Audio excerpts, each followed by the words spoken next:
On June 7th, 4 best friends and a bunch of their friends will pile into a TV studio in Philadelphia with buzzers, microphones, lights, and trivia to recreate 24 of their favorite game shows, streaming online, live and uncensored. It's the 12th annual 24-hour game show marathon, raising $10,000 for Child's Play, a nonprofit dedicated to supporting children's hospitals around the world through the power of play. To learn more or to donate towards the $10,000 goal, go to gameshowmarathon.com. You've tuned in to the Crispy Noodle Podcast. You realize what you've done? With Rich Liebig. A real gangster plays his cards, right? And Michael Costanzo. What was that you just read? Let us be the Crispy Noodle in your vegetarian salad of life and boring news. Good times, noodle salad. The point is, you now have the ability to be happy. And now, here's Rich and Mike on the Crispy Noodle Podcast. Woo! Yeah! How you guys doing? What's up, everybody? It is time for this week's episode of the Crispy Noodle Podcast. Let us be the Crispy Noodle in your vegetarian salad of life and boring news. I'm Rich Liebig. And I'm Mike Costanzo. And we are here to give you some interesting tidbits in world sports, entertainment, odd news, and what else we happen to stumble across in this hour-long or so podcast. Thank you guys for joining us on another interesting episode. We've got a lot of sports to talk about. We've got some homegrown news that we've got to get to. We've also got Last of Us coverage that we've been doing every week. So we'll have that therapy session as well. And then, of course, we got the odd news at the end. So a full meal for your mind coming right up on this week's episode.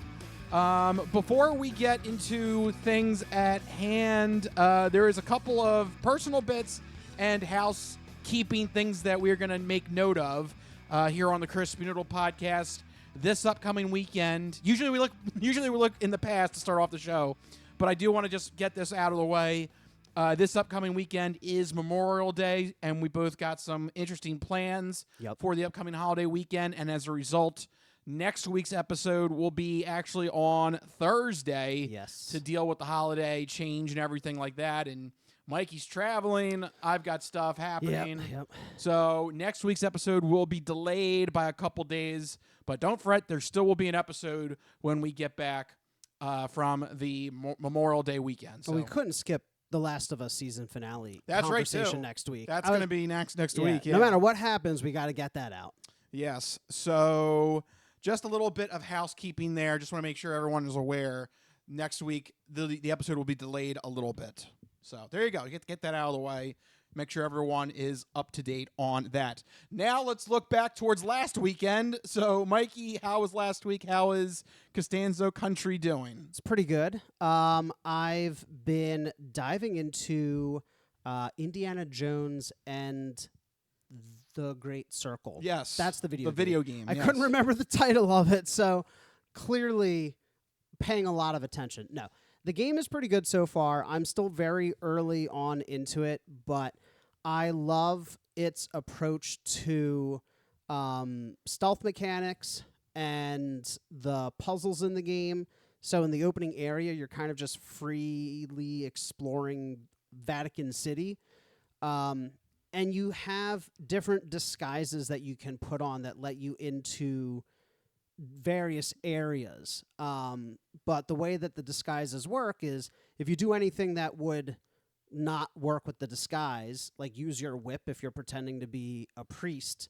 Then what? Then obviously, yeah, like normally priests, Well, yeah, wait a minute. well, hold on. Yeah, wait, I think you might be on to something there.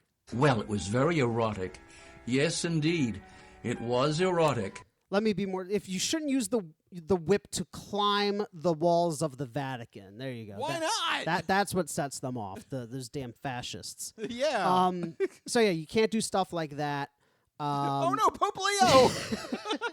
He's scaling the walls again. I mean, we can't really do anything. He's the leader. Right. He's the Holy Father. Holy Father, what are you doing? Padre, what are you doing?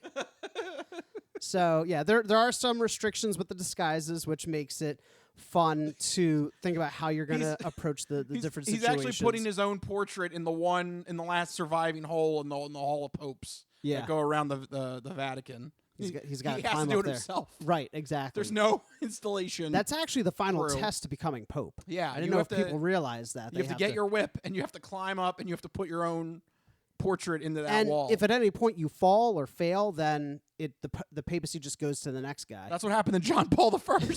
Basically. Yeah. Sorry. His reign didn't count. He was only around No. 20 days or whatever it was, 30 days. I wonder if I'm going to meet the Pope in the video game. I don't know. Does Indiana Jones interact with the Pope? I wonder. I mean, I haven't gotten that far into the he Vatican never yet. has, but never say never. Never say never. So I'm enjoying the game so far in the early hours. And that's really what I did this past weekend was Indiana Jones and the Pope. Indiana Jones and the Pope. That's the DLC. Yeah. Yeah. But that's what I've been up to. Pretty simple. What have you been doing? Holy Father, all these artifacts belong in a museum. So am I robbing the Pope then? Yeah, you're trying to rightfully claim. I thought it was going to be like the a buddy cop situation. No, You the said Pope. Indiana Jones and the Pope. I thought he was going to like tag along. He just randomly gives blessings. That's That's right. all. That's all. The only thing he can He's do. like, Father, I gotta raid this tomb over here. Give me a blessing, and he blesses you. Espiritu Santo. Oh, Oh no. it's a very Italian Pope. Oh. Yeah. Hey, now the current Pope's American. Wait, He is. wait a minute. This might actually fit. Now he grows up on Hollywood. This makes sense now. Yeah, sure. Yeah, he's from Chicago. Yeah, there you go. Makes sense. So you're saying that Pope Leo is going to make a cameo in the next Indiana Jones? sure. You've why just not? confirmed it here right Why now. not? He knows Hollywood. I think that'd be fun. Yeah, Has any Pope ever been in a movie. made any kind of entertainment cameo? I don't think so. Not that Well, they should. No, I can't think of anything that's ever happened like that. I'm going to try to search it. Yeah, I don't know what to search. Maybe I'm wrong. I can't think of anything. The only thing I can think of sort of on this same wavelength is Queen Elizabeth wanted Daniel Craig to do a James Bond cameo when London hosted the Olympics. I remember that was a big deal because that was like giving the crown a movie presence. Here you go. Pope Francis. This is from Yahoo News back in April 2025. So just this past month. Okay, what? Pope Francis was in a movie? Pope Francis, first pope with cameo in feature film and subject of multiple documentaries, dies at 88. But what was the film that he was? That's such a weird way. Documentary doesn't count. No. No, But he no, did. I'm No, so- no, but he did make a cameo. But why was that title worded? Yeah, that's a weird title. I'm trying to find the part where he. No, documentary doesn't count. No, No, I'm talking about like an entertainment property. Okay, here we go. In 2016, Francis made headlines as the first pope to appear in a feature film, making a brief cameo in the Ambi Pictures indie Beyond the Sun, a faith-based film that saw the pontiff play. He played himself. Doesn't count. You want the pope to show up in an Avengers post-credits? Yes. Yes. He like taps the cross and like turns into an Iron Man suit. Yeah. All white. Yeah. That'd be awesome. Yeah. Yeah. The Iron Pope. That sounds badass. For some reason, that also sounds like a Nazi villain. He's a Nazi sympathizer. Doesn't it though? Like the Iron Pope. Pope. The Iron Cross, the Iron Pope. So that's what I'm envisioning. That's not bad. Yeah. Alternate we could write an alternate history. Ooh, yeah. I didn't actually see the Dial of Destiny, but isn't Dial of Destiny do like a lot of like time travel mumbo jumbo BS? Yeah. But Why- they don't involve the Pope. They should have. See, this would be our chance. I think we need to get in touch with who does Indiana Jones? It's George Lucas, right? Well, Or all of you. Spielberg, Spielberg, yeah, Lucas, all that. everybody. all that garbage of Lucasfilm and We'll just get in Ambient touch. Pictures. We'll just write Hollywood in general. Dear Hollywood. yeah. Right. The Pope. You can write movies. Period. Dear Indiana Jones franchise. Right. We learned that from It's just Homer two words. Simpsons. The Pope. Period. Yes. Dear Signed, love the crispy noodle. Dear Pope Leo, whatever number you are, I forget what number. 14. It's been a week Whoops. or 2 weeks. I You're don't know. number one in my heart. How about that? That's right. The first. if you do the our first, movie, the first Leo to Rich. That's right. if you do our movie, you'll be number one. Number one. If You'll you be- don't, you're like 17th. You get to You're done. zoom right up to number one. I don't know. Anyway. Yeah, that'll be interesting. Well, that went wildly off the track. Yes. But what have you been up to? That's what you can expect here on the Crispy Noodle podcast. This past weekend, had some fun. Rachel and I went to Lancaster. Nice. And it was fun to actually we do this with like Jim Thorpe and New Hope. We try and take like a day to really like explore as much as we can, because it doesn't sound like that far, because it's only like an hour drive from where we're locally at. Yeah. But like, yeah, you try and stay overnight, and like try and really get a feel for the city and the nice. town. So you did like a little like B&B kind of thing? Yeah. Overnight? Nice. Yeah, it was a lot of fun. Got to try out a interesting bar called the Coffin Bar, which was very. It sounds death themed. Yes, the ghost in me loved it. It was very heavily focused on goth and black and death and everything like that. Out in Lancaster, God's county. Yeah. God's country. It's the inverse. It's the inverse, right? Right. You're in Satan's country. Correct. That's where they had the wing of death that I sent you. Yeah, you sent me a picture that was a $20 wing. $20 wing. You just get one wing. You got to sign a waiver. Apparently, it's really spicy. I assume you did not go for it. No, I don't want to die in Lancaster. I died. But I would have tried it. Just to see that on the menu was crazy. You had to sign a waiver, and maybe I would have tried it for $10. $20 is steep for one wing. I don't know. I don't know. It must be really insane. It must be like ghost peppers on speed or something. I've had the Death Nut challenge. Right. And I lost hearing for like a minute and a half, which was kind of scary. You But lose hearing? I did. Oh my God. Everybody had different reactions. Like I ate the Death Nut and I was like, oh, it's not spicy enough. So I ate a second one. Why did you do that? Because stupidity. Oh, now you fucked up. You have fucked up now. Oh yeah, you did. You said that. Oh yeah, I did. So I ate the second one, and all of a sudden I get this ringing in my ears, like somebody had just like blasted sound into them. And it wasn't just like tinnitus or something like that. Like it was like directly correlated to it, because it was sticking around the entire time that I was going through like the main spiciness. For like 2 or 3 minutes, it was like this ringing in my ears. Where I couldn't no, hear thank it. you. Yeah, it was awful. I'm good. I like my hearing, so no. It came back. Yeah, so no, I did not partake in that, but I thought it was interesting to note on the Coffin Bar that they had that. Yeah. And then went to a arcade bar up there called Decades. That was awesome. They converted this like gym into like an arcade bowling alley restaurant. It was amazing. Ooh, it's it was got like a little bit of everything. It was like all my favorite things. It was great. And the PGA Championship was on. Perfect. So I There you literally go. had everything that I wanted in this locale: air conditioning, bowling, golf, and an arcade, and good food. You're like, yeah. Oh, okay, Rachel. I'm gonna stay here. You go ahead and go back to the room. Yeah, you can do all the shopping or whatever. I'll stay here. I'll stay here. Yeah. So highly recommend that if you're out that way. Nice. So why do they call it Decades? Just because it's like an old timey retro feel? Yeah, Okay. yeah. You feel the decades, nostalgia. The nostalgia. Okay. Right, with all the arcade games That's and cool. stuff. Did you go to Shady Maples out that way? No, we were trying to keep this in the city of Lancaster. Oh, okay. So 'cause that's where our hotel room was. So we were trying to keep it in that like radius, if you will. That is a fun thing to do. You guys should go to Gettysburg. If you Ooh, have yeah. not been, I'm telling you, for around spooky season, that place gets packed. The ghost tours, I'm telling you. Bet. Like that's a good one to go check out. So yeah, did that, and that was pretty much the whole weekend. Was that little trip? That was a good little excursion. Nice. Change things up a little bit. That's such a great idea. I would love to do that more. Yeah. Yeah. Come on down. Let's have some fun. I've never been to Jim Thorpe. I hear that's really Jim Thorpe's cool. a nice town. Yeah. Yep. Good thing too. If you go to Lancaster, you can get some Waffle House, because I had some Waffle House.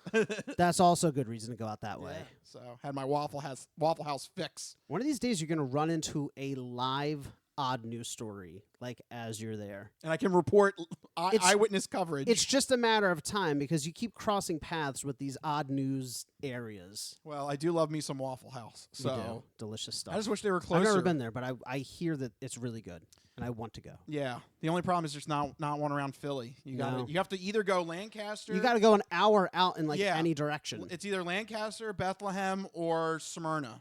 And they're all like an hour away. Yeah, there's like an hour radius where it's like they shall not penetrate this bubble. Yeah. I don't know why. IHOP. They're like, screw waffles. Bastard IHOP. They have a stronghold over Philadelphia. I don't know. All right. Well, that's what we did this past weekend. So now let's get the personal bit aside. Let's move on to the news at hand. Our first batch of topics revolve around sports. So let's jump into the sports sampler. So you're not good at sports. It's a very small part of life. Sports. In your face! Ha ha! That is right. Sports coming at you in your face. Let's start off with, let's start off with 2-minute drill. Let's get some Eagles news out of the way. That'll make Mikey very happy. Woo, yeah. So let's do it. 2 minutes on the clock, starting now.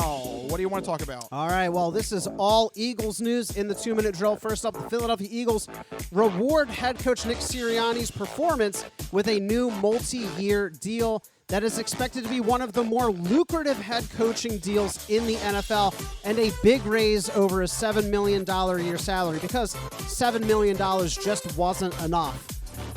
He won the Super Bowl. He did win the Super Bowl, and not only that, but he has put together one of the most successful 4-year stints of any head coach, really. He took over after a disastrous 4-11 season and then led the team to a 48-20 regular season record over 4 years, 4 straight playoff berths, including 2 Super Bowl appearances and 1 Super Bowl win. So, yeah, definitely worthy of a new deal. Minimum 3 years. There's no details out there. I looked, but what I've heard is that it's a minimum 3 year, probably 4 or 5 years. So we got him for a good while still. Yep, sorry if you didn't like him, but he's here to stay now. He's here to stay. You know who else is here to stay, though? Somebody coming back. The Eagles continue to sharpen their front office by bringing back Joe Douglas in a senior scouting role. Douglas, most recently a 5-year GM of the New York Jets, had formerly worked with the Eagles as VP of player personnel from 2016 through 2019, and he helped Howie Roseman build that first Super Bowl roster. The Eagles lost some key scouting members this offseason, so bringing back a talented, veteran, familiar face will kind of help shore things up a little bit. And I like the fact that he helped build that first Super Bowl roster. Yeah, right? Yeah. So he's got some credentials, but I think he needs to get the stench of the Jets off of him. Yeah, a lot of people are saying this could be just a career reset kind of move before he pivots to something else, but I'll take it if he helps us continue to strengthen the team. Yeah, so do well, draft well. There you go. The buzzer has sounded. That is 2 minutes done.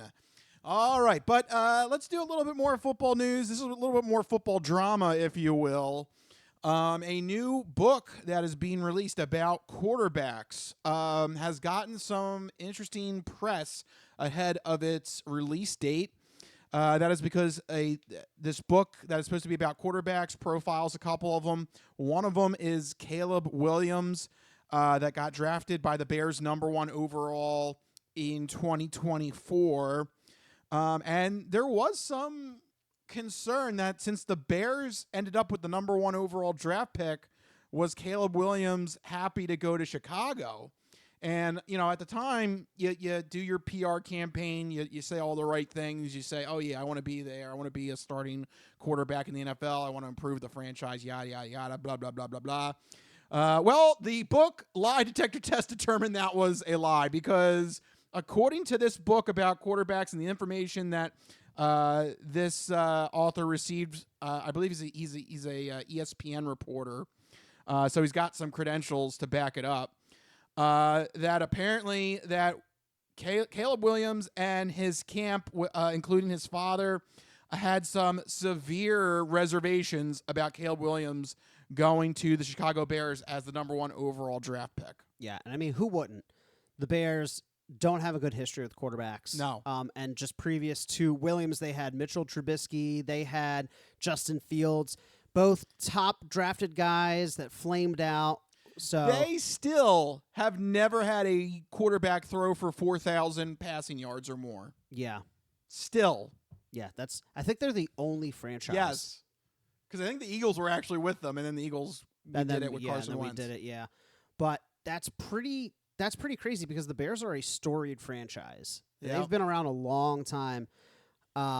It's just not their MO. No, They do not. they're not known like for to offense. They are a defense and run team. That has been their identity since time in memoriam.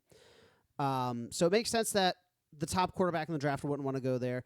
But from what the reports are detailing, it seems like they were seriously considering some crazy options for avoiding getting drafted by Chicago, including pushing for an Eli Manning, Phillip Rivers style trade on draft day Yeah. to force his way to. I heard the Minnesota Vikings was one of the teams that he Which- desperately wanted to go to. That would have been ridiculous because you don't help out a division team, even if the guy that you drafted doesn't want to come to you. Right. That seems very far fetched. Yeah, I don't think that was ever going to actually happen. Could you imagine? That's why Eli and Phillip Rivers were cross conference. You know, Yes. they were like, no, we don't want to risk seeing him. We You can only know. see him once every 4 years. Yeah, once every 4 years. Yeah, exactly. There was another rumor that I saw that he was going to tank his own draft stock, or this is the wildest one, completely drop out of the draft and join the UFL. Yeah. So good that the soundboard even stuttered a little bit there. There you go. I don't know why the soundboard. A move so shocking it caught the soundboard by surprise. Yes. That's impressive. So I don't know. That's just some crazy stuff to go to those lengths to avoid the Chicago Bears. But a little part of me is like, I kind of get it, right? Like, it seems extreme, but look at every quarterback. Their last good quarterback was probably Jay Cutler. Yes, I think so. Yeah, I think so. Yeah. Like, this franchise. And before that, it was Rex Grossman. Sexy Rexy. His one good year Yeah. that they made the Super Bowl. Yeah. That's pretty bad. In our era of watching football, the past 20 some odd years, Rex Grossman and Jay Cutler. That's their top quarterbacks. Yep. That's wild and offensive to the position of quarterback. Especially in this era. Yeah. So Yeah. what do you think? I mean, obviously crazy steps, but does part of you want to talk about your 5% thing? How about this? Oh yeah. Well, yeah. This is one of those things where it's I kind of see how that was not that impossible. I believe it. Yeah, I mean, part of the ability to be successful in the NFL is you really got to get drafted to the right team. That is such you a have to have a big good deal. situation. Yeah. Yeah, because you just see these franchises like the Bears, the Browns, the Steelers. They just don't know how to handle quarterbacks. Well, guess what? The Bears don't know. I mean, even though he decided to go there, he said that he could make it work with the team. This also came out. I thought this was pretty sad that nobody in Chicago taught him how to watch film or watched it with him. Like, you bring in a rookie quarterback, you're going to lead this go. team to the promised land. Have at it. Go.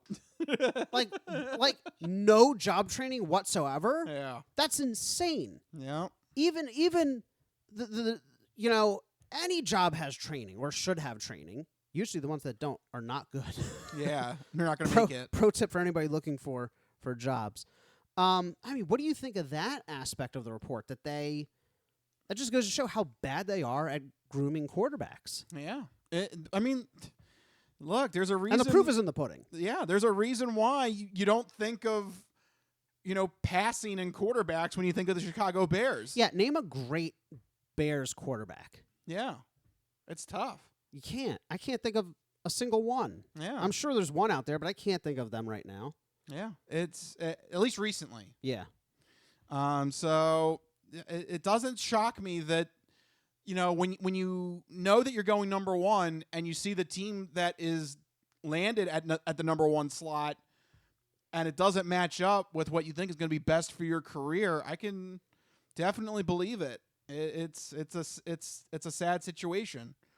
And I mean, you also have to think about it, when you're drafted that high, you usually sign like a 4-year contract with a 5th-year option. Yeah, you're locked in. So that's 5 years down the drain, Yep. potentially. The only saving grace is you get the most expensive rookie contract for what that's worth. Yeah. I don't know, But even for a quarterback, it pales in comparison to other quarterback contracts. So don't know how much that helps ease the pain. Yeah. But then also you have things like the franchise tag. Yeah, you could keep a guy locked down for about 7 years. Yeah. And just keep them stuck there. Luckily, the Bears aren't that committed to a quarterback. I don't think so. Especially after what happened to Justin Fields. Yeah. Literally getting rid of him after 1 season. Yeah. Was it 1 or 2 seasons? Yeah, I think it was 1 season. I think it was just...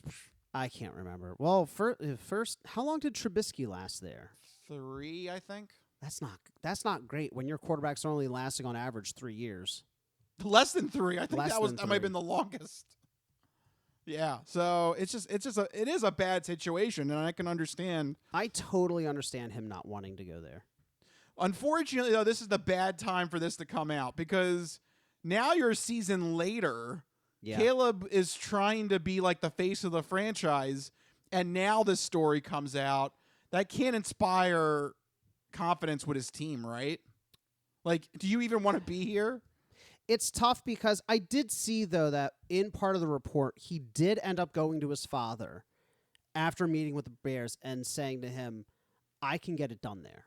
I want to go there and get it done there. And that's what ultimately, because he could have pulled any of these stunts and he didn't, right? So at some point in the narrative of Caleb Williams, he did decide that he wants to go all in with the Bears. And that's why he's there. And I think that, I don't know how his teammates will view that, but if I were him, I would just emphasize that fact that, yeah, these are all things that he thought of, but he didn't do any of them. He decided that he wanted to get it done with that team and that city.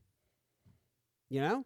All right. Well, good luck. Because he could have been a problem, but he decided not to be. But I guess we'll see. Time will tell how it ends up. Will he be another Bears flameout? I just looked it up. Mitchell Trubisky was 4 years. Justin Fields was 3 years.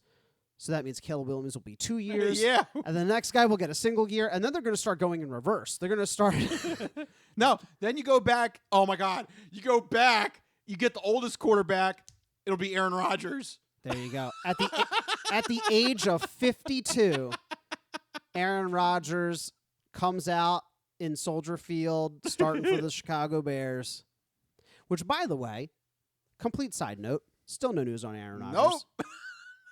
He should just retire. He should, but no, he's pulling a Favre. He doesn't want to do any of the offseason BS. He wants to just skate through and just start like week 1. This is a message directly to the Green Bay Packers. You guys got to treat Jordan Love correctly. Please stop this. Yeah. Because in about 10 years, he's going to do the same thing, and you guys are still going to be shocked. You're like, what? Again? Yes, again. And then you got to trade him to the Jets. You got to trade him to the Jets. It's unbelievable that it's the same exact plot. Yeah. Time is a flat circle. Yeah. Especially in the NFL. Oh, boy. Yeah. So the NFC North, always a fun place for quarterbacks in general. You never know what's going to happen there. But we have to close the book on Caleb Williams. Time will tell how he pans out in Chicago. I hope that he does well. It seems like he's a good kid, and it seems like he's got a good thing going there for the time being. But we'll have to leave that behind and move instead into the world, the exciting and thrilling world of golf. Oh. That's right. We had the second major of the weekend, the PGA Championship. That's what I watched at Decades over the weekend. It was a pretty interesting major tournament, but at the end, Scottie Scheffler, the world #1, was able to pull away with an impressive victory. For a little bit there, Jon Rahm gave him a little bit of a scare on Sunday to make things interesting, but unfortunately, Rahm kind of collapsed during the last couple holes and finished out of the top 5, actually. It's a shame. He was actually neck and neck, and then just everything came apart at the wrong time, and he just fell down the leaderboard, unfortunately. But for Scotty Scheffler, again, his third major victory, 2 Masters wins, and now a PGA Championship win. This really helps him increase his lead in the world #1 golf rankings. If there was ever a little bit of a doubt coming from Rory McIlroy's victory, Scotty Scheffler just silenced it. That, hey, let Rory have his fun. Let him have his green jacket finally. Let him have his moment. But, hey, at the end of the day, Scotty Scheffler, old Scotty, he's #1. Yeah, I mean, he's making quite the name for himself the past, 18-ish months. Yeah. With these three majors. 3 majors. And he won pretty decisively, it seems. He was 11 under par. The next closest guys were 6 under. So see, that's the proof. The devil's in the details. John Rahm was actually neck and neck with him, but that just collapsed at the end. Yeah, just double bogey after double bogey after double bogey, fell apart, and now he actually finished 8th. Ugh, that's also losing a lot of money too. Yeah, because going from tied for first all the way to 8th, that's definitely a hit to the purse strings right there. Yeah, you go from possibly $1 million to only 400,000, which still sounds nice, but that's got to hurt. That knowing you could have. He's gonna be crying all the way home in his private car. I mean, yes, but he could be taking a private jet. Yeah, yeah, that's gonna sting a little bit for John Rahm. But nevertheless, go back to Scotty Scheffler. This guy cementing his spot as world #1 at 28 years old. He is playing probably the best stretch of golf cumulatively in a 2-year period right now with 3 major victories. Man, I don't want to. I know you hate it when somebody throws around the next Tiger Woods and stuff. But if there was somebody to have that designation as a young 28-year-old, this might be his prime, but maybe he could be even getting better. He's still young enough that maybe he hasn't truly hit the prime yet. And he's still got a lot of golf left. Yes. This is looking very promising. I will say that. So this guy gets the title now. For right now, yes. And then he'll completely fade into obscurity. Who was that guy that we were all hype about? Jordan Spieth. Jordan Spieth, yeah. Remember, he did the same thing. He had 2. I think it was almost the same narrative. He had 2 major wins, and then he was going to go for back-to-back wins at Augusta, and then he collapsed, and he just hasn't recovered from it. No, he had I still vaguely remember he had some really weirdly aggressive match where he was shooting balls into the water and all over the place, and he just spiraled out of control like a lunatic. Yeah, like a golf lunatic. As crazy as a golfer can be, I guess. Yeah. But Scotty Scheffler, it seems like he's shown that he can get it done on the big stage. He can be consistent, which is the biggest thing. Yes. It always seemed like with the other guys who got the mantle of next Tiger Woods, they were very almost like a gunslinger quarterback. Very hit or miss, very go for broke kind of play mentality. Seems like Scotty Scheffler is always in the mix. He always ends up finishing top 10 in these major tournaments. He's in the dance. And it seems like his I don't know because I don't watch, but it seems like his mind space his mind is in the right space for a game like golf. Yes. He doesn't seem like he gets rattled much. A matter of fact, a good point with this tournament, the first 2 rounds, he was behind. His best round came on Saturday, and that's when he shot up the leaderboard.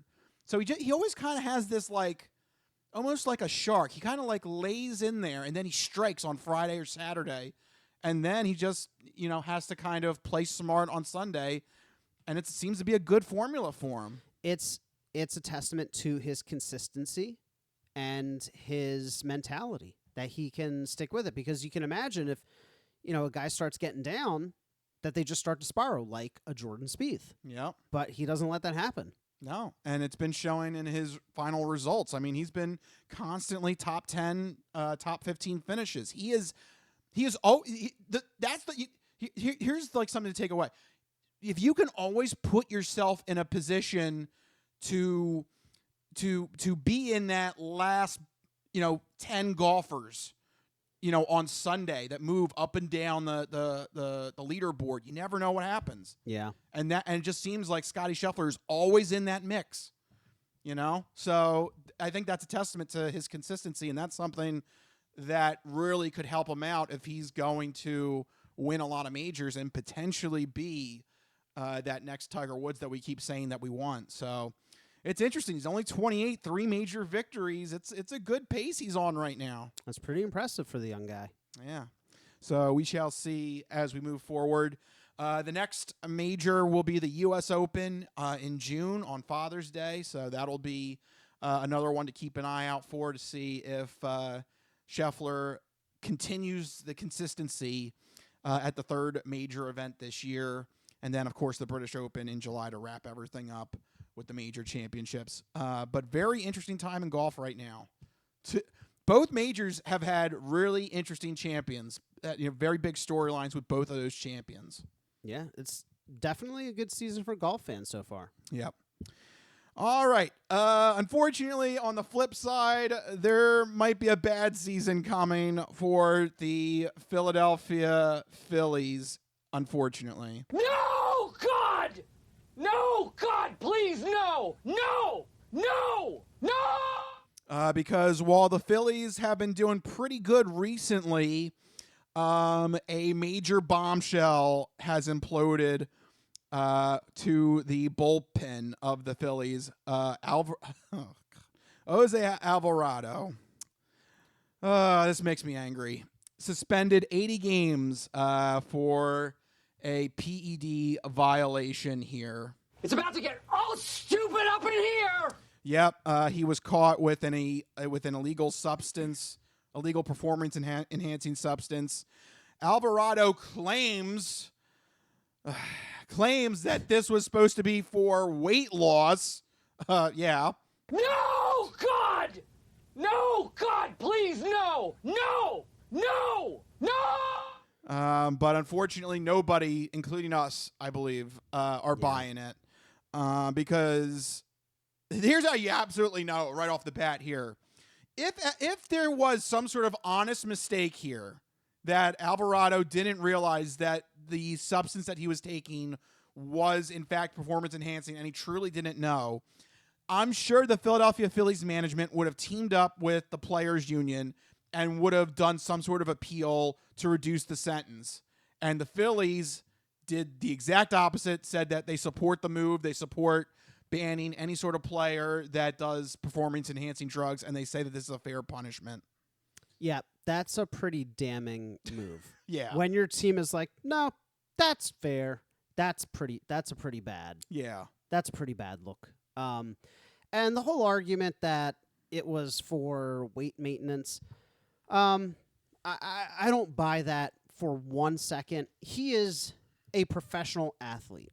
I understand maintaining weight is important, but you are, hypothetically, in the upper echelon of the human physique, right? You have an entire team of trainers, doctors, physical therapists, weight room, access to meal planning and prepping, nutritionists, the whole 9 yards. Also, you're a multimillionaire. You can afford the $1,000 a month Wegovy or the other semaglutide injections that actually lead to consistent 20% weight loss by taking those drugs. So it doesn't make any sense. It doesn't make any sense. The evidence has been falsified. Yeah. Yes. And that's exactly the conclusion the Phillies came to, because if he wanted to, he could have gone to the Phillies management and been like, hey, I want to watch my weight. Can you help me? And they'll go, yeah, we'll get you a nutritionist. We'll get you in the weight room. We'll set you up with a meal plan. We'll get you the injections. No big deal. The team probably would have paid for it all. How does the team doctor not be called in on something like that if that was his original goal? Like, this whole thing I smell bad. BS. Oh, yeah. And it's just crazy, though. You see the headline, 80 games. When I saw that, I was like, that's a lot of games. Well, baseball can't mess with this anymore. Yeah. But, and they've done this to other people, so unfortunately Alvarado is not a special case. No. This is the standard fare. This is what you get if you take any kind of performance-enhancing drug. baseball's had too dark of a history with this aspect. So many records, so many big names are tainted because of it, and baseball doesn't want to go back. Nope. And they will not tolerate it. Nope.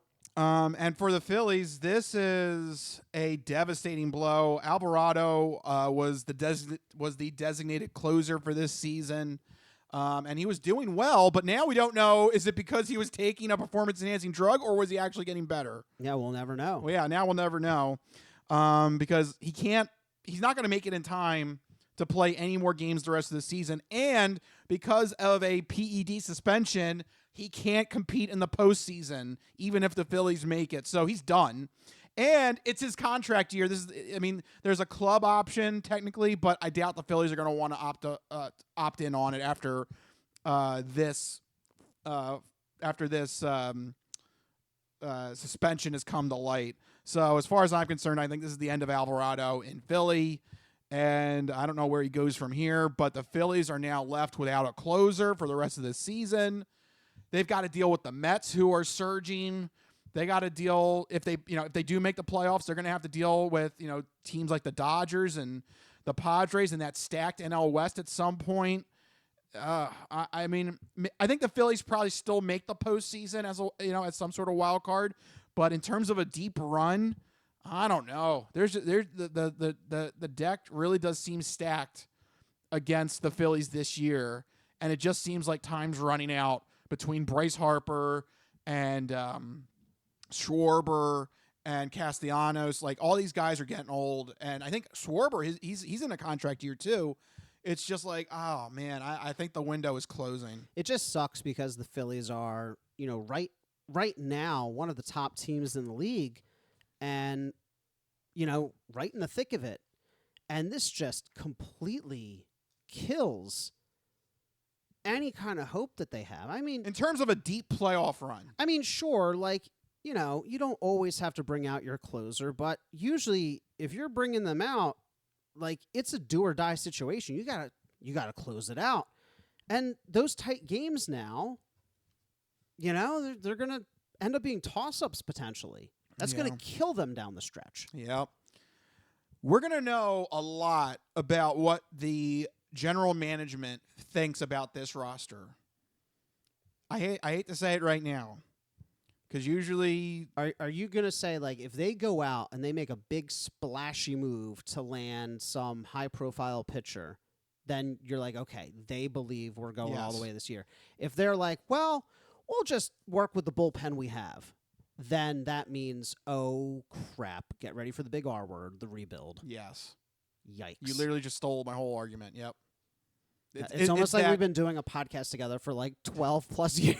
Yeah, it's literally that situation. Yeah. The office management and the managers and the front office staff, they need to have an honest discussion right now. Where do we see this team? Is this roster still World Series bound? Can they make it? I mean, if they can, then they gotta call out to teams and get a trade going for a closer. What do you give up though? Because that's do you believe that this is if you think that to steal away a premier closer, then you're giving away the components that help you get there. If you think that this is the team, if you think this roster is has a chance to make it to the World Series and win the World Series, you mortgage the farm. This is the time to put all your chips in, because this team is not getting younger. Bryce Harper's not getting younger. The window is closing, and I feel like it's closing fast. Pull an LA Rams and go F those picks and trade. I don't know how the baseball draft works because I'm an idiot. But whatever picks you have, just be like, go ahead. Blank draft check. Whatever you want, give us your best pitcher, closer, whatever. If the aim here is... They just can't give up current rostered players, though. That's my point. Because if they believe that this is the roster that's going to get it done, you can't trade anybody from the current roster, which kind of puts them in a corner. You might have to give up prospects. You might have to give up the prospects, give up the picks. Yeah. If you believe this roster, you need to keep this roster intact. Then and so if they do that, if we hear a splashy trade coming up in the next month or two before the trade deadline, all right, then it's all systems go. We're putting our chips all in, and this is the chance to win. And to be clear, they still have time. There's still, 2/3 of the season to play? Yes. But the trade deadline is, what is that? Is that just before the All-Star break? No, it's I forget off the top of my head now. It's like 2 months, I think, off the top of my head. So, but they still have time. Yes, it's not a situation they have to do it like tomorrow. Oh my gosh, it's like July 31st. Yes. So yeah, they have plenty of time to figure it out, work out. They might go to the bullpen if they find that they're having success. They might not want to. Somebody to really rock, has to rock to step the boat. up. Yeah. I've seen You this. don't trust them. I've seen this bullpen. You don't trust the other relievers.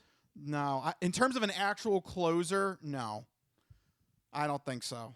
What's the going rate for a good premier closer? Like, what do they have to give up, do you think, in your estimation? Yeah, you're gonna have to give up some prospects. F them picks. But right. Pull an LA Rams. Right. That's why there needs to be they got to have an honest discussion. Is this team World Series bound? I think I think they are. If it is, then it's put all the chips in, screw the prospects, screw the picks. You got to get a closer to make this team a World Series contender. I mean, right now they are just they are like the Steelers. I think they make the postseason, and then I think they probably fade out. And that's the situation I don't think you like. You think that this roster is not World Series bound? Is that what you just said? They got to get a closer. They got to. I mean, they were just there a few years ago. But not for for long. That was a few years ago. Yep. Everybody's a few years older. Right. Oh, boy. All right. Well, it'll be interesting times in Philadelphia with the Phillies then. Yeah. Well, you will know the intent the next 2 months. If they don't, I'm telling you, they got to get a closer. If they don't, in about 4 or 5 weeks' time, we're going to get a sense of how the rest of the season is going to go. Correct. Yep. So there you go. Unfortunately, bad news for the Philadelphia Phillies.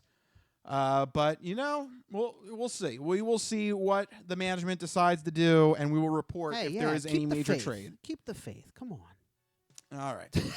I don't know. Rich is like we're all dead. I've seen the Philadelphia Phillies play for the last 30 years or so. Oh man. I don't know. I think there might be fool's gold coming up. Oof. But we'll leave it there. Maybe I could be wrong. I hope I'm wrong. Please let me be wrong. Oh, God. Dark times ahead. Yeah. But we'll take a break to fight off the dark times because we got to come back and have lighter times. We're going to go over the last episode of The Last of Us when we come back from the break. And then, of course, I'll have the non-fortune cookie odd news when we return. This is the Crispy Noodle Podcast. We'll be right back.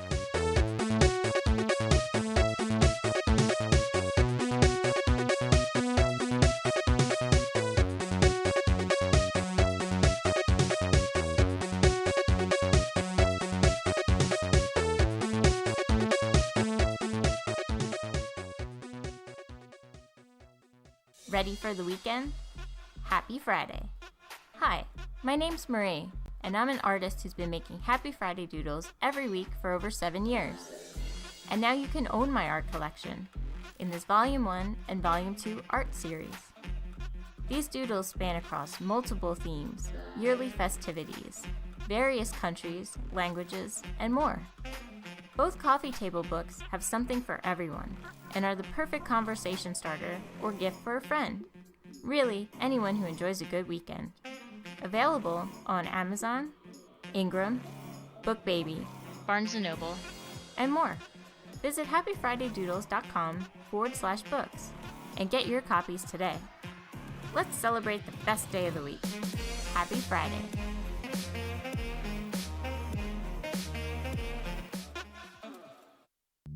On June 7th, 4 best friends and a bunch of their friends will pile into a TV studio in Philadelphia with buzzers, microphones, lights, and trivia to recreate 24 of their favorite game shows, streaming online, live and uncensored.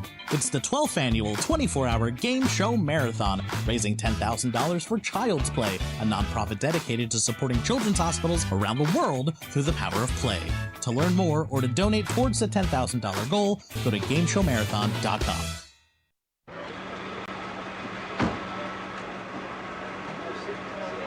moment. You just assured me that I could speak. Sit down inside the car. We're not assuring anything. We're under arrest. Look, I'm under what? Come on. Gentlemen, this is Democracy Manifest. Have a look at the headlock here. See that chap over there? Get your hand off my penis! This is the bloke who got me on the penis before. Get some cups. Why did you do this to me? Hop in the car. Get some cups. For what reason? What is the charge? Eating a meal? A succulent Chinese meal? Oh, that's a nice headlock, sir. Oh, yes. I see that you know your judo well. Good one. And you, sir, are you waiting to receive my limp penis? Now, get your hands off there. No, we've only got one cup. Ta-ta and farewell. So I guess get him in the car. One cup, look.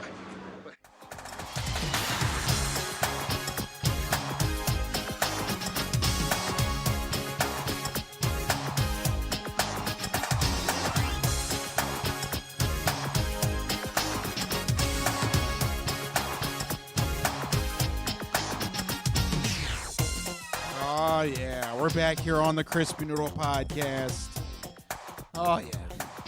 You got to have a succulent Chinese meal every now and then, right? Absolutely. Yes. I don't want a non-succulent Chinese meal. That sounds terrible. No, you got to have a succulent Chinese meal. Oh, yeah. One that's worthy of being arrested for. Absolutely. That is the charge. I will be gladly charged for that. A good succulent Chinese meal. What's your go-to Chinese food order? General Tso's. Yeah. Yeah. That's the best one. That's right? like if you don't know the Chinese food place, that's like General your Tso's chicken. That's your North Star. Yeah. You know. You cannot go wrong with the General Tso's chicken. Yeah. You just can't. You shouldn't. It's sweet, it's spicy, it's tangy, it's fried. If you mess that up, pretty much everything's. I can't I've trust. had a bad General Tso's chicken once. Yeah, you can have a bad. You can have a bad one. But to me, that's like the barometer. If I don't know a Chinese food place, that is the cheese pizza. Yes. Of restaurants, like if you go to a pizzeria, you get their plain, see if they do it good. You know, that's like General Tso's for Chinese food restaurants. Right. Yeah. Right. Another good tip on that same wavelength. Steve says this on Preston and Steve. A cup of coffee. Okay. If you go to a place, you have absolutely no idea like what to expect from a place. Cup of coffee. Start with a cup of coffee. If they mess up a cup of coffee, you're probably in for some weird food and weird times ahead. I think it's a good rule of thumb. These are all good measuring sticks. Yeah. Yeah. So there you go. Random restaurant tips here on the Crispy Noodle Podcast. It's important information. We are, it is called the Crispy Noodle, so that's true. We got to have some food tips. You have to. Yeah. All right. Let's leave the world of food randomly and go to our next part of the show. It's time for the entertainment entree.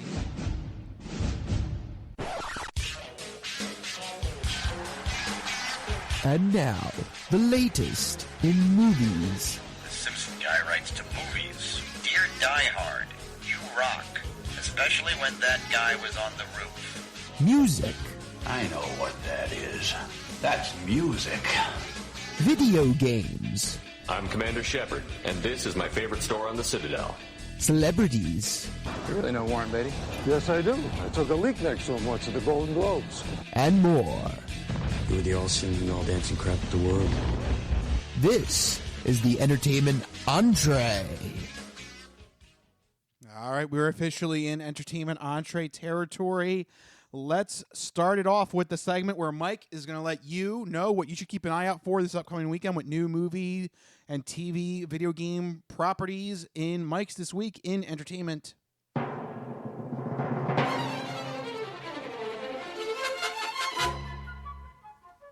All right, what do you got for Memorial Day weekend? All right, well, Memorial Day weekend is a big one for movies, and there are two huge movies hitting theaters this week. First up, Mission Impossible: The Final Reckoning is coming to theaters, as is Disney's live-action Lilo and Stitch.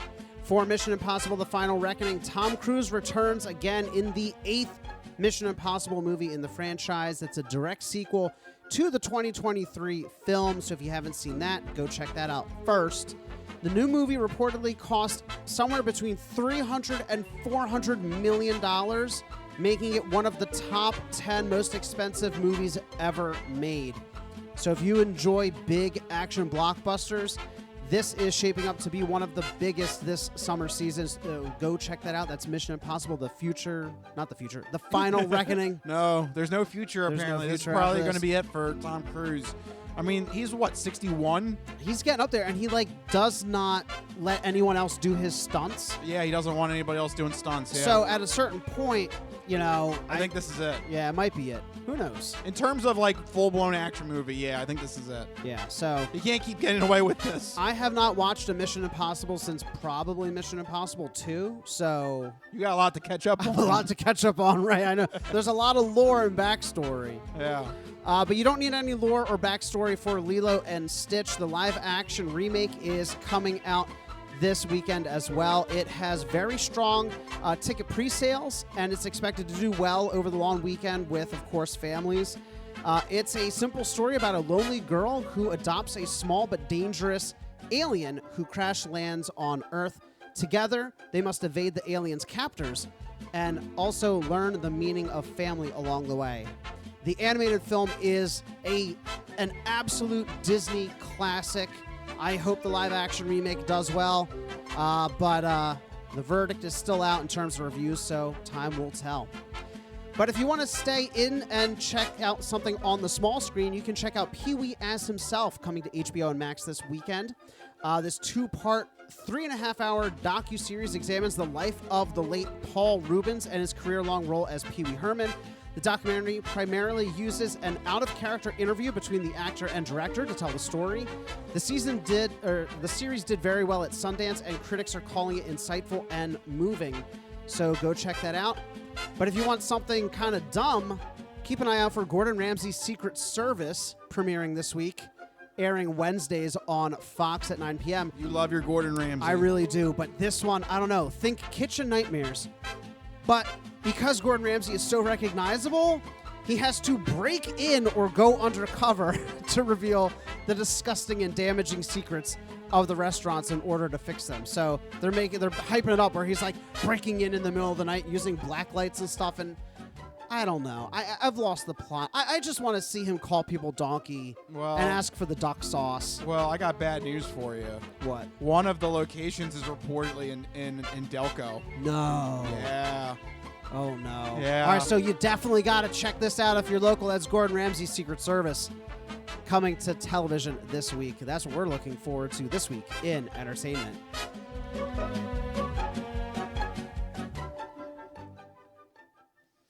But do you know where in Delco? I don't know off the top of my head. I remember that there was celebrity blogs that were saying they spotted Gordon Ramsay somewhere in Delco. Really? Yeah. So I love Gordon Ramsay, and I didn't know this. Yeah. You could have ran into him if you were walking around the streets of Delco. Damn. Yeah, you might have spotted him. I've eaten at an alarming number of his restaurants. Okay. What? Alarming? Like how? What? Well, a weird number. So when I was in London, I went to let's do the count. His street pizza chain. I went to his fancy French restaurant, Petrus, which is still the best meal I've ever had to this day. I've gone to Gordon Ramsay's Pub and Grill in Atlantic City, and I've gone to.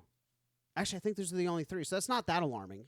That's more that's more restaurants for one restaurateur than most people normally. All right. Oh wait, and Hell's Kitchen in AC as well. Okay, 4. That's fair. Right? I think if you did somewhere in Vegas and somewhere in LA, I'd be like, okay, whoa, all right, you're wasting some money. I can't afford to go out to Vegas or LA. Are you kidding me? Yeah, that's some money pits. Yeah. I would be like, okay, Mikey, we need to lock down your wallet. No. Okay, good. Yeah. All right. And yeah. Good. All right. How many Gordon Ramsay restaurants have you been to, though? 0. I don't think I've ever been to one. There's AC right there. They got 2 of them. No? I don't know. You don't want a beef Wellington or some fish and chips? I guess my problem is I'm losing money at the casino. It's like, I might as well get the $3 buffet. we have very different priorities at casinos. I'm like, where's the restaurants? Where's the food? And you're like, where's the craps table? Yeah. Yeah. Trying to win some money over here. I'm still sad they got rid of the digital ones. Yeah. I hope they come back. I liked it because it only cost $5. Yeah. It had the rule book on the little screen. Yeah, So for it was great. an idiot like me, I'm like, oh, that's what that bet does. Yeah. I actually won money. I Yeah. won like I did too. I won money that night. Yeah. We're talking about my bachelor party. We went to We went to resorts and we played the digital craps table. I paced that floor back and forth like 3 times trying to find it That's a shame. last summer. Bring back the digital craps tables. They were fun. Don't be a coward. Vegas and Atlantic City and all you harumph casino or operators, whatever. I don't know. Whoever makes those decisions. They're cowards. This is what they are. Yes. All right. Let's go to the complete 180 now from lights and fidgeting machines. We need to go to the complete opposite. Dead silence and very emotional time because it's time for our weekly review of the last episode of The Last of Us. And I just want to play the spoiler warning again to make sure everyone is on the same page. It's a spoiler! Ooh, it's a spoiler! Don't listen! Go away! Yep, so if you have not watched episode 6 of season 2 of The Last of Us on HBO, you may want to fast forward this part because we're going to talk about it right here. Yeah. I love that this has become a recurring segment. Yeah, it's been a good season. And I think it's highly indicative of the overall quality and growth of the show that we can make it a consistent segment to talk about each episode. And I think that this episode, again, highlights just how fantastic this season has been. This was a slow one. It was a quiet one. But the level of interpersonal conflict, character drama that it brought to the scene, that it brought to the screen, I mean, absolutely stunning. Agree or disagree? Oh yeah, this whole episode was just gut wrenching. It was a gut punch. It was one after another, and I mean, it was the perfect quiet before the storm kind of episode. Almost, not really. It had some stormy bits now that I think about it, but in terms of action, there was no. In terms of advancing the current plot, it was very. It doesn't do anything because it's a flashback episode. Yeah, it's a full flashback episode. The whole thing was just going way back too. Yeah, going way back to Joel's father, which props to Tony Dalton. How about that, Lalo? Lalo. I knew I recognized him. Yeah, it's Lalo. Oh man. Yeah, tell it to me again. They should have found a way to how to say that. Yeah. Because he tells the kid, tell me what happened. He should have had to say, tell it to me again. Man. A Better Call Saul reference. Lalo, yeah. But, that was, let's start at the beginning. Let's not get ahead of ourselves. Let's start at the beginning with a scene completely brand new to the television version. I was like, I thought that was so great. The acting was incredible, but also in terms of providing a frame of reference, right? And we see how, by the end of the episode, how it all comes full circle, how the cyclical themes, right? To understand where we're going, we have to look back. So I think it was a really smart way to open the episode with flashing all the way back to show us why Joel is the way he was. The protector, the person who's willing to lie to get out of trouble or to save someone or protect someone. All these things starting all the way back when he was a kid, and growing up in a household that wasn't maybe so nice. And he's trying to figure out how to be a better person when he didn't have anybody to model that behavior for him, and how it's all cyclical. I thought it was just so smart and so brilliant to flash all the way back. Yeah, it was interesting. That was one of those few moments where I didn't know where we were going. Yeah, I was like, it was like 1983. I'm like, what the hell's going on? Yeah, I'm like, this isn't in the game. So that was a fun little bonus thing to have for this episode. Yeah. And then the rest of the episode was every year on Ellie's birthday, the new big thing that happens. And such a great structure because it shows the evolution of the characters and the evolution of the relationship. Yeah. Everything, Joel starts by knocking it out of the park, and you're like, man, that is the father-daughter relationship that we want to see these two have. It makes you happy, seeing the innocence, seeing the love, seeing the passion, all those amazing things. And then it slowly starts to turn sour. And as a viewer, I'm watching this, and I'm just racked with, I don't know what to call it, depression, because you know where it goes. You know how it ends up. And it just it's slowly twisting that knife, and you just can't fight that pull of dramatic irony where it's like you know where it goes, and you're just watching these characters fray further and further apart. Yeah. And it's kind of like an allegory, too, towards growing up. Because I feel like either like when you're growing up, either like junior high or high school, you have that period where you don't want to be around your parents. Yeah. That always happens at some point. Yeah. And as the parent, it hurts no matter how it happens to you. But to see it happen in the apocalypse, I don't know, it added another layer to it. It was a whole, and I think too, where this ends up too. That Joel doesn't make it. I don't know. Yeah, it added just more of the knife pulling on it. I think that's the best way to put it.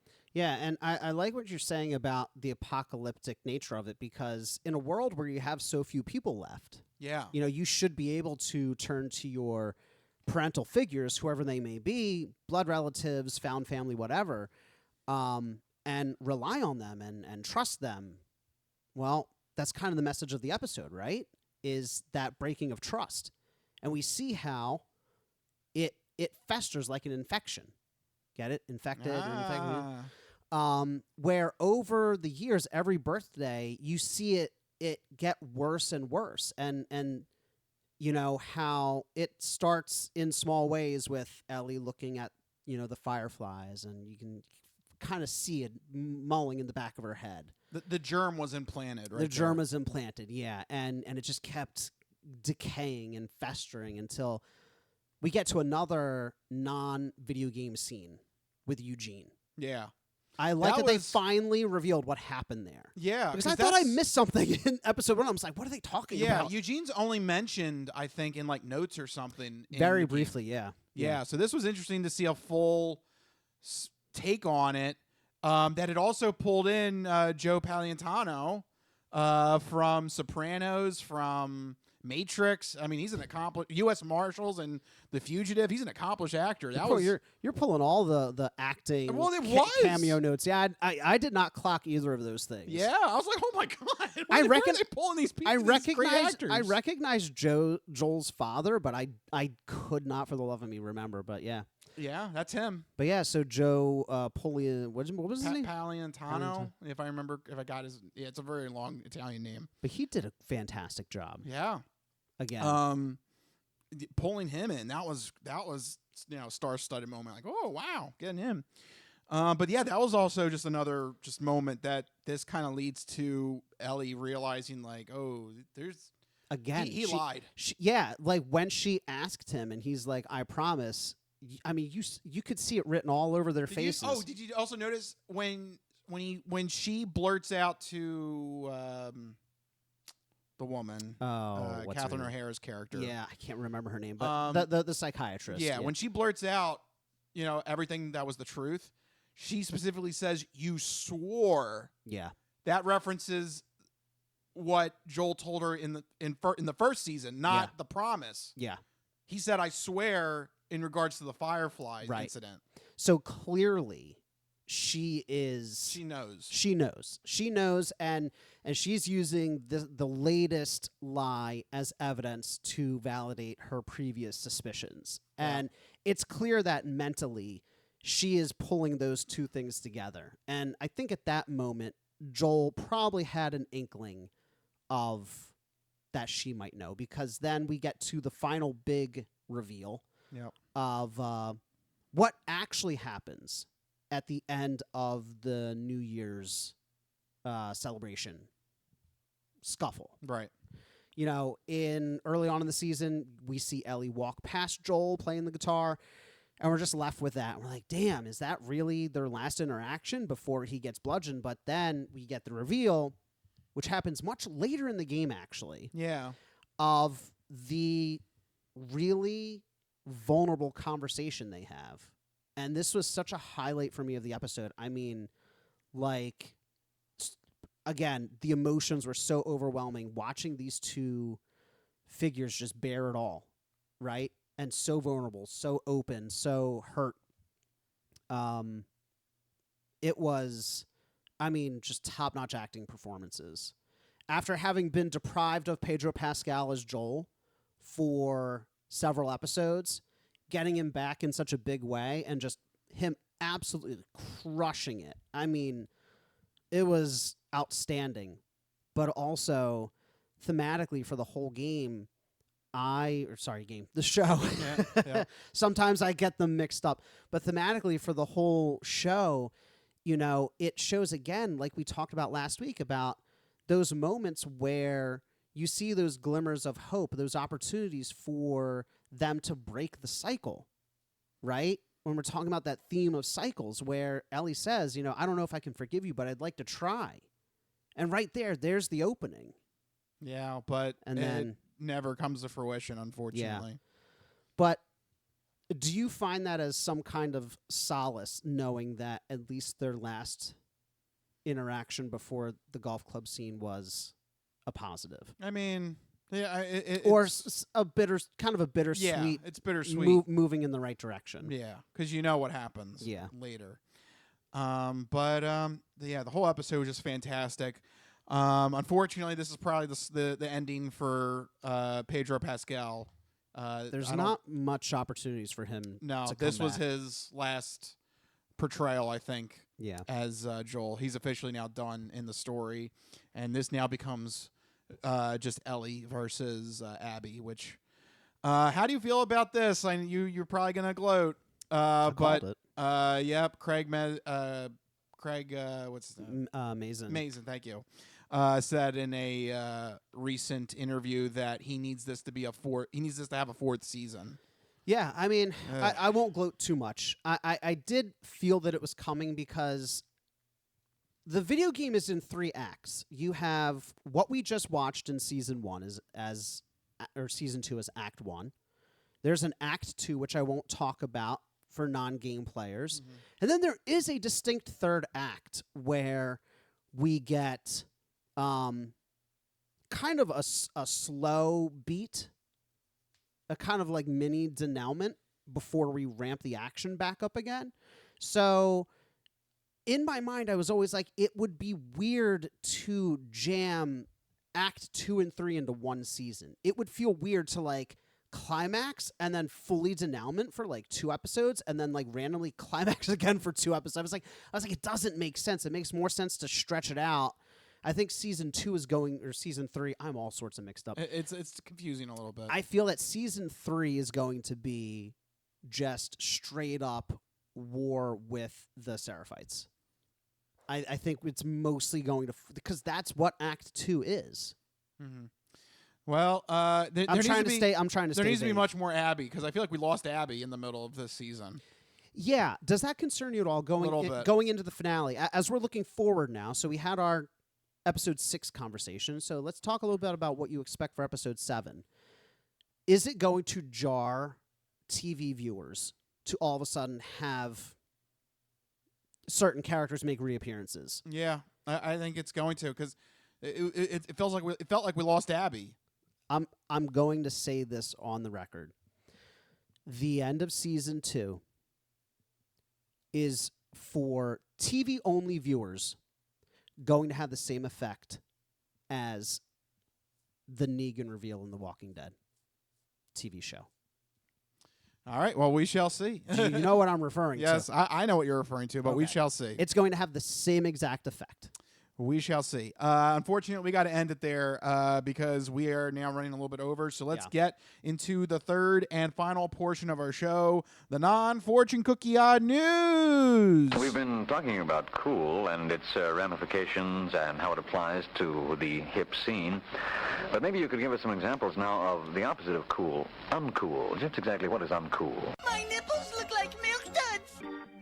Holy shnikes. It's time for the non-fortune cookie odd news. It's not of this world. I don't know exactly what it is or what it's doing, but this is not human intelligence, okay? It's not human intelligence we're facing! How you doing? Me? I'm doing great.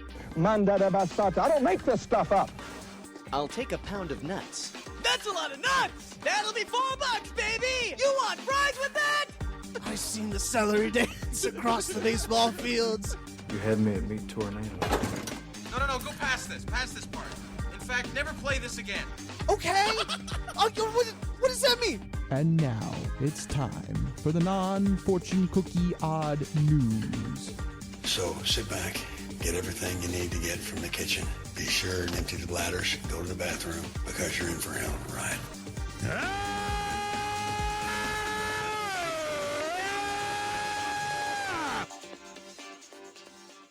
Odd news. That's right, everyone. It's time for the non-fortune cookie odd news here in this segment. Rich researches the news, he reads the news, and I react to the news.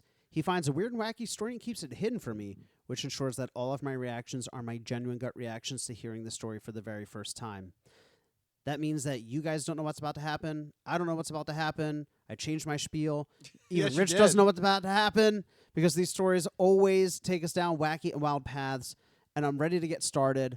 Where are we heading to, Rich? Going to Louisiana in this Good one. old Louisiana, the Big Easy. Yeah, interesting All right. switch here. Down into the swamps. And we're going to follow the case of 66-year-old James Calliavas. Okay. Kalliavas. James Calliavas. I'm going to go with that. A lot of letters. Yeah, that's a lot of letters. James Calliavas. All right, well, this 66-year-old Georgia man, so he's from Georgia, ended up in Louisiana. Just moved over a couple states. Yeah, no big deal, right? Yeah, nothing big. Was that 3 states? Alabama, Mississippi, and then Louisiana? I think that's the shortest. Yeah, I think so. Yeah. Oh, now I can't even remember. So that's still a ways to travel. That is a ways to travel. It is. Yeah. Well, he was at a Lowe's home improvement store in Louisiana. That's when cops were called to the scene.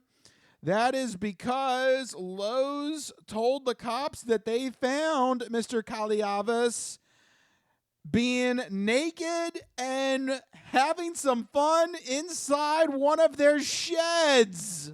Well, it was very erotic. Yes, indeed. It was erotic. Let me paint the picture for you. Oh, please do. Because he was completely naked. His clothes were completely off inside the shed.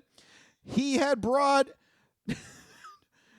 visual materials and a bottle of Vaseline. Well, it was very erotic. Yes, indeed. It was erotic. Oh, yeah. Let's get to bashing butts as well as these nuts. Sounds like he's in it for the long haul. He's got multiple reading materials. He got a whole jar of Vaseline. What did he have? Yeah. Yep. That's a lot. Yep. So he was posting up for for an extended stay. He was setting up camp. Oh boy. Take your damn clothes off. Yep. This was the naked shed. You come in here, all clothes come off. Take your damn clothes off. Why the shed, though? No windows. I mean, I guess. But, like, okay, if you want to be creepy about it and you just really... I'm in the dark here. He needs it to be dark. That's what it is. I'm in the dark here. That's what it is. He needs complete darkness. Yes.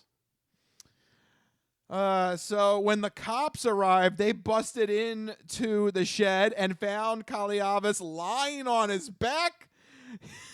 his legs spread open and covered in Vaseline. This cannot be made good. It's shameful. It's a shameful, shameful day. This guy just has no shame. None whatsoever. Just, I am going He's for just it. laying there spread eagle. He's probably waiting for them to find him. Jesus. Just all greased up. Yeah. Hey, it'll be harder for him to catch. He's That's all right. greased up. It's like a little greased pig. Yeah. He's going to be tougher to get him. So, all right. So he's just laying there, covered in Vaseline, just patiently waiting for the cops. Yeah. And just enjoying himself. He's just enjoying himself. Yeah. But wait, he's got materials. Can he see in the dark? No. The whole thing doesn't make any sense. Maybe is he using his like cell phone as like a flashlight? Like, help. Maybe. But then what hand is he? Because he's laying on his back. So how is he? Like one hand. Where's the reading material? You have to hold the reading material. You have to hold the phone. Yeah, he's gonna need like a tray or something. He needs like a reading stand. Does Lowe's sell like a tray? Maybe maybe he bought he has a reading lamp. The kind that like clips onto the book. That's right. Yeah, you can do that. Or even better, you can get one that like attaches to your head. It was probably right in the aisle, like when you go to check out. It was probably like as seen on TV. And yeah, it's like exactly. One One of those just like ripped reading, it off. Yeah, the reading lamps. I'll need one of these. Yoink. Don't ask questions. Oh boy. So yes, he was arrested, booked into the city jail. When asked why he did this, well, first he acknowledged that yes, he was touching himself inside the shed. I don't know. I don't know how he would get out of that one, but okay. Yeah. Well, it was very erotic. Yes, indeed. It was erotic. He's like, you got me. But when he was asked why did he do this in the shed, he said that quote, I was doing it as a test run. For the shed? This cannot be made good. It's shameful. It's a shameful, shameful day. Well, property records do show that at his home in Georgia, he does have a shed. He went all the way to Louisiana to test drive a shag shed. There was a bit of a nastiness last night, yes? Some very extreme nastiness, yes? Yes. Is that the only thing he uses the shed for? Yes. And he went all the way to Louisiana to test drive a new one. He admitted that he was taking this for a test drive. That's wild. This is a shag shed. So I like to imagine. I like that. Shag shed. A shag shed. I like to imagine an alternate reality, though, where, he's checking out, where he doesn't get caught by the cops, and somebody is like, oh, did you like the shed you were looking at? He goes, yeah, I decided not to go with that one. But there's a bit of a mess in there, so you got to have somebody go clean it up. Yeah. I walked into it, and there was Vaseline everywhere. There was Vaseline everywhere. I don't know.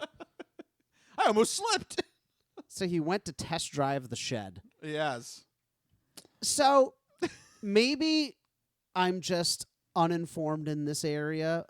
However, I feel like all sheds are functionally the same in that regard. Like you're laying down, you're doing your thing. Yeah, but you want to be comfortable, Mike. You want to. Okay. The ambience makes all the difference. Oh, right. Okay. Of course. Exposed beams in my shed versus the corrugated metal roof. Of course. Yes. I need and the space. I need to be able to I need to be able to completely spread eagle and fan my limbs. And yes. Come on. When I lay down, I need to know how I feel. Unbelievable. How much space is there to whack off? I need ample square footage. I'm in the dark here. And I won't know in the dark. Right. And you see how dark the shed is. How light proof is it? I'm in the dark here. I don't know. It just seems like functionally they would all work the same. It's just a little dark hut. I don't know.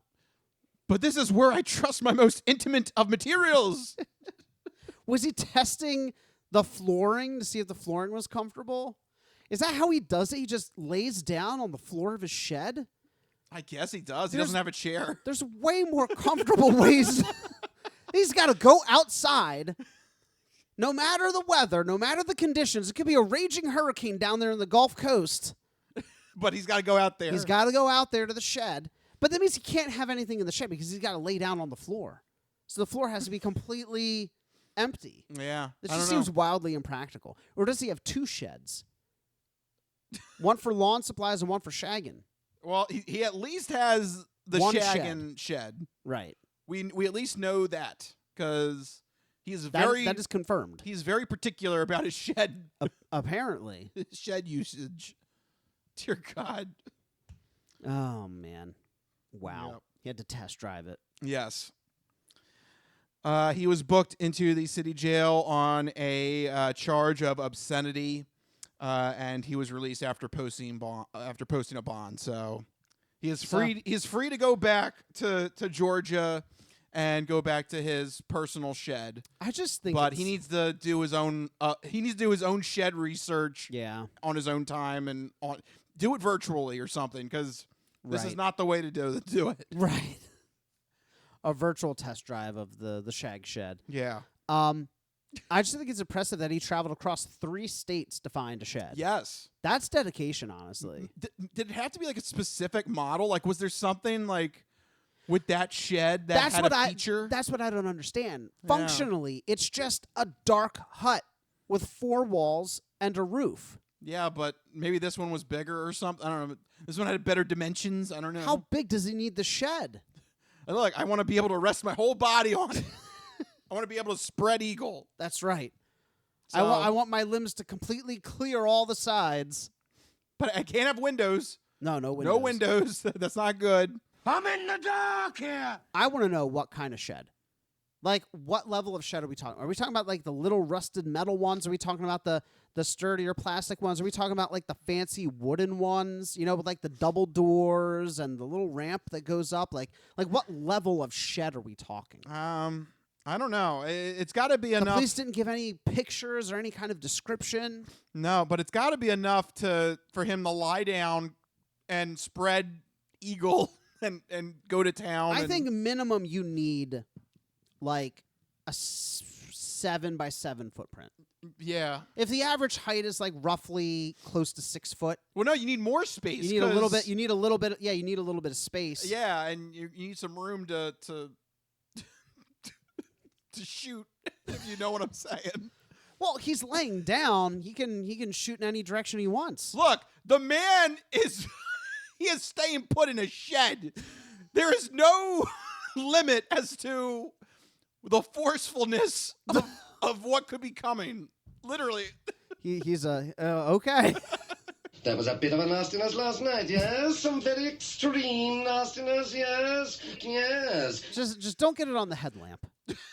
It's going to go everywhere. It's gonna block out the light that he's using for the reading material. Also, reading material? What is this, the 90s? Well, he is 66 years old. He just brings in like a classic Playboy. He probably has a whole collection. He probably does. That's why you need a shed. He can't keep it in the house. He probably has a full, like, stack. Inside the shed. So maybe he needs a larger footprint. Maybe he needs like 10 by 10. Yeah. Because he has to have built-in bookshelves He probably needs some sort of shelving, yeah. That's a good point. Yeah. Yeah. And maybe at one end of the shed he puts a TV in case he has like old VHSs that he wants to watch. Yeah. See, now this is starting to turn into a full-blown project. So I'm thinking he's got one of those wooden double door sheds with the ramp, like the real nice ones. Yeah. That's what I'm thinking it is. So it's possible. That's the perfect kind of shag shed right there. Shag shed. Yeah. You got to I have like it. What would you say? Probably like a solid 10 by 10. At least. Or maybe more. You need some room. You need some room, yeah. There's going to be some friendly fire happening. It's just I don't understand just the laying down on the floor. Yeah. It just seems like not comfortable. It's a hard floor. Like, get a chair or something. A chair, like, God, even a pillow. I don't know, something. Like, yeah. It's just going to lay down on the cold, hard floor. I don't know. Brings me one with nature. There was a bit of a nastiness last night, yes? Some very extreme nastiness, yes? Yes. If it's made out of wood, you get splinters everywhere. Oh, yeah, that could be bad. Yeah. Yeah, but there you go. True story. Traveled 3 states to test drive a shag shed. Yeah. And that's funny, too. And he didn't even buy it. No, did not buy it. I thought it was funny that, like, that was like that band kind of covers, like, north of Florida, but it wasn't a Florida story. Yeah. Florida adjacent, if you will. Florida adjacent, yeah. Yeah. But there you go, folks. That's what I have for you in the Non-Fortune Cookie Odd News, and that will be how we wrap up this episode of the Crispy Noodle Podcast. Thank you guys for tuning in and watching our show. If you like what you heard, make sure you go to our website, thecrispynoodle.com. Make sure you follow us on all our social media pages. But most importantly, make sure you have a way to get the podcast sent to you every week. 2 main ways to do that. First one is on our YouTube page. Go to YouTube and search Crispy Noodle Podcast and hit that subscribe button so you get the podcast sent to you every week. Second main way to do that is on Spotify. We put the video podcast up on Spotify, and you can follow us there. But also, you can put Spotify on in the background and listen to us as an audio-only podcast. And using Android Auto or Apple CarPlay, you can take us on the go with you. So if you're searching for sheds across multiple state lines for some reason, you can take us on the go with you. Yeah. Just remember, don't bring us into the shed. That's a little weird. No, don't do that. Just on your way to get the shed. Yes, thank you. But there's so many ways to to check out the Crispy Noodle Podcast. But if you need to get in touch with us individually to share your sports, entertainment, or odd news stories, you can find us on Blue Sky. I'm at Mikey Costanzo, MikeyCostanzo. And I'm at Rich Liebig, RichLiebig. You can find us on Blue Sky and let us know what's happening. One more time, program reminder, next week will be a little bit delayed because of the Memorial Day weekend. So the podcast will not come out on Wednesday, but probably Thursday, I think is what we're going to aim for. Yeah, that's the hope. Yeah, so keep that in mind for next week. A little bit of a holiday postponement, but it'll be all worth it. And hopefully that'll let you guys have a very good Memorial Day weekend coming up. So make sure you do that as well. But for right now, we got to wrap it up. This has been the Crispy Noodle Podcast.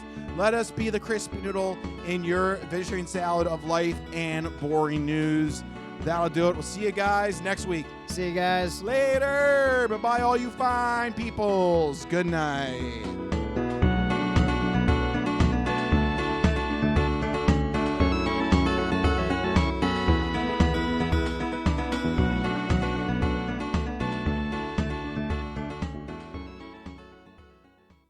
Some of us have great stories, pretty stories that take place at lakes with boats and friends and noodle salad. A lot of people, that's their story. Good times, noodle salad.